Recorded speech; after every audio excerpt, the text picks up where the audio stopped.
Hello, ഇന്ന് നമ്മൾ ഉണ്ടാക്കുന്നത് വാഴക്കൂമ്പ് കട്ട്ലറ്റ്.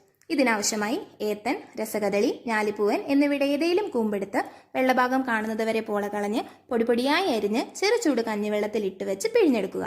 ഇതിനുശേഷം ഉരുളക്കിഴങ്ങ് വൃത്തിയാക്കി ആവശ്യത്തിന് ഉപ്പും വെള്ളവും ഒഴിച്ച് വേവിച്ച് ഉടച്ചെടുക്കുക.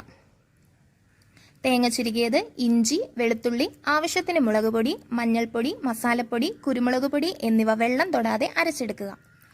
ഒരു നോൺ സ്റ്റിക്ക് പാനിൽ എണ്ണ ചൂടാക്കി സവാള, പച്ചമുളക്, കറിവേപ്പില ചെറുതായി അരിഞ്ഞതും ഇട്ട് വഴറ്റി അരിഞ്ഞ കൂമ്പും ചേർത്ത് വേവിക്കുക.